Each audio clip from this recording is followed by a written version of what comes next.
Welcome back. Well, folks, it's almost October, and we're getting ready now for the big October surprise of the 2024 elections. Now, this could potentially sway voters in one way or the other. Don't think of it as like the solid voters, right? This isn't so much for the people who are kind of absolutely already know who they're going to vote for. This is more for like the swing state voters. This is more for the people in the middle who are probably going to be more impacted by this. Now, the nature of the October surprise, it's unpredictable. You don't really know what's going to come out. That's what they call it, a surprise. But there are some stories right now developing that could actually change the way a lot of people cast their votes. Now, I discussed some of the issues that the Trump team is facing, some of the kind of threats in the wing for them. On the other side, though, right, we don't really know what they're going to have on Kamala yet. We know Trump's team is probably working on some opposition research. Trump has even suggested so much during some of the debates where he said they prepared for Biden, then they switched it out with Kamala, and they're kind of catching up with it. But the looming port strike could actually be big. This could actually really impact the country. I mean, it'll probably make our lives a little more difficult, to be honest, but that could actually change the way a lot of people vote. The Washington Post said this. It says the longshoremen at ports from New England to Texas are set to strike early Tuesday, tomorrow, in the first walkout of its kind in almost half a century, freezing commercial shipping on a massive scale and disrupting the national economy weeks before the presidential election. The timing of this politically, at least for the Democrats, could not be worse. They're the incumbent party.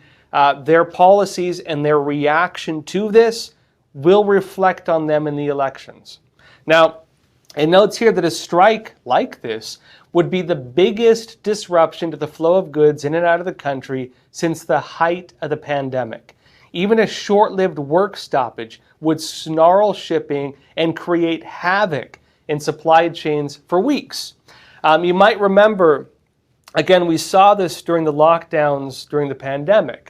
We saw that when they shut down the ports, it had a butterfly effect. That if China, for example, shut down shipping, it affected the ports here. If China shut down shipping, it affected the entire world. If the US shuts down shipping, it will affect the entire world as well, probably even more so. Now, it notes that cargo ranging from cars to electronics, from food to furniture, would be stuck on ships offshore. Each day a strike lasts could cost the U.S. economy up to $1 billion, according to analysts. And it's beginning 5 weeks before the election. A strike could also inject new uncertainty into the presidential campaign. Fearful of the impact, business groups and congressional Republicans have lined up to press the White House to invoke emergency powers to seek to block a strike, although so far President Joe Biden's administration has not shown a willingness to intervene. Biden doesn't seem like he's going to do anything about it. It's debatable over how much power the president should actually exert over, again, unions and so on. It's kind of a gray area with a lot of these things.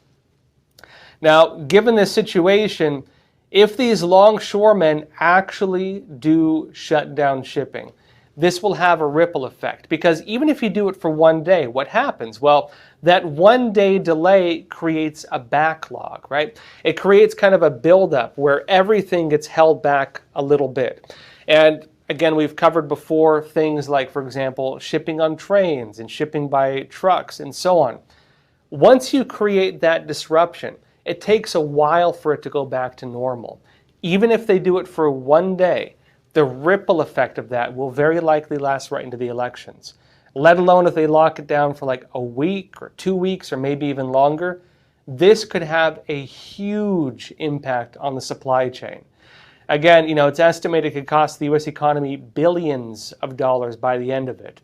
And that could actually really riddle out some of the economic benefits they're talking about right now, which, for the most part, if you look at the stock exchanges, they're doing pretty well. If you look at individual Americans, financially, they're not doing as well. For example, credit card debt is through the roof. There's record numbers of Americans, basically being reliant on the government. You have a lot of people losing hope, a lot of people just kind of checking out. The average American financially is having issues, right? And we look at, of course, the job numbers. They were lying about employment rates. The average American is not doing so hot. Stock markets are doing well. The big corporations are doing well. The average person, not so much. And if you start impacting, of course, things at that level, the shipping level, that impacts the stock market. And the ripple effect of that will also affect the individuals. So that can be really damaging politically, especially for the Democrats, because again, how they respond to it in any issue in the country reflects on the incumbent administration. They're the incumbent administration, and Kamala is the vice president. Now, meaning she can't separate herself from, again, being kind of a focus with that. There's also something else happening right now. There's the devastation being caused by Hurricane Helen. Now, you actually haven't seen a lot of news on this, unfortunately. I think it actually needs a lot more coverage. In Florida and Tennessee and the Carolinas and other parts of the U.S., it is an absolute disaster. Really, it looks like, a disaster zone, but it looks just devastated. You have houses being washed away. You have people dying. You have electric vehicles exploding because of saltwater damage. Electric vehicles, you can get the batteries wet typically with like fresh water. Salt water will damage them potentially in such a way that they can explode. And so there's warnings going out. The devastation of this is horrible. Voters are now going to be watching on how the candidates respond to it. Now, again, Trump is not president right now. If he responds to it, he can give a statement and say, hey, why are they not doing anything, right? For him, he's not the president, and so there's less kind of focus on him because of that. But they will be watching how the Biden administration responds. And that, again, will reflect on Kamala Harris. She's the vice president. Now, we can look at other incidents like this. We can look, for example, at the chemical spill in New Palestine, for example.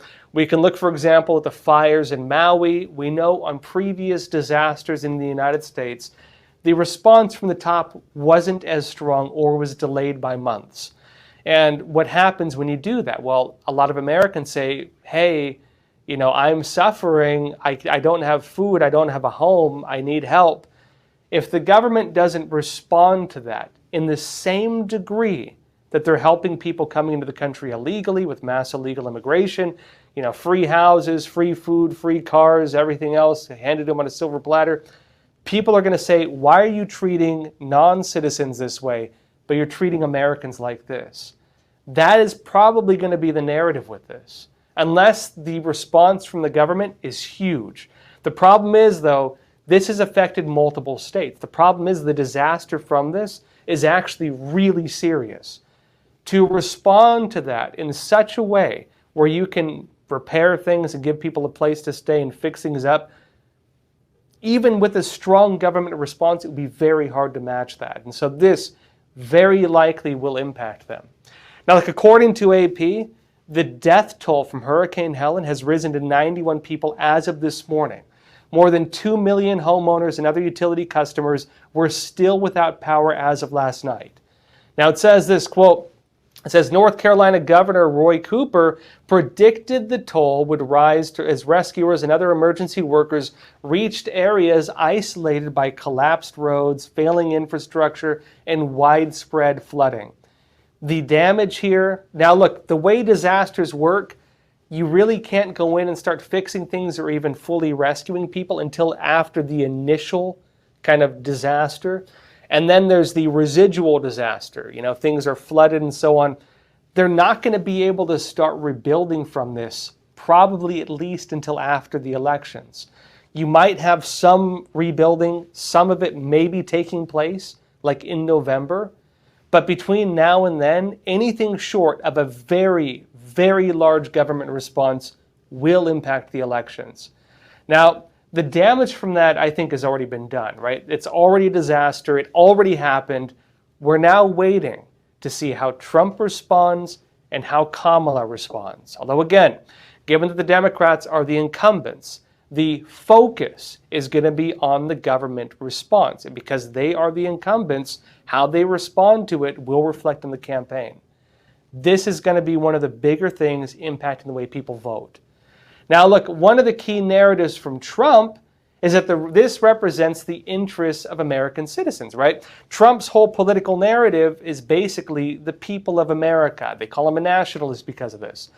He wants to say America first, care about Americans first, right? And Americans, he says, they're facing issues, they're facing, other things like mass illegal immigration, other countries getting our tax dollars. There's kind of a difference in narratives, right? If you compare the way Trump is talking to voters versus the way that Kamala is talking to voters, what is it? Well, on the Democrat side, the narrative is, well, we need to care about all the people of the world, for the most part, right? They say that we have to let in millions and millions of people through amnesty and so on because, it's our responsibility to help them. They're saying that we have to give money to all these different countries to back their wars and so on. Fine, right? That's one of the big narratives. For a lot of Americans, though, and especially the ones Trump's talking to, he's telling them, your interests come first. And a lot of people on that side say, well, maybe you shouldn't let in millions of illegal immigrants until you maybe end homelessness in America, until the American people are secured and can live decent lives. Maybe focus on us first, and once we get our house in order, then start helping people. These are the two different narratives. The challenge now, because of this disaster, is that the American people are suffering. The American people are losing their homes. You have infrastructure on a massive level just decimated. The rebuilding from that is going to take years. It's not going to be something they can fix in a couple months. And so the cameras, the focus, the national attention is going to be on that. And that is going to be used as a way to demonstrate, do they care about the American people or do they care about somebody else? And that is going to impact the way people cast their votes because, again, that directly ties into the political narratives.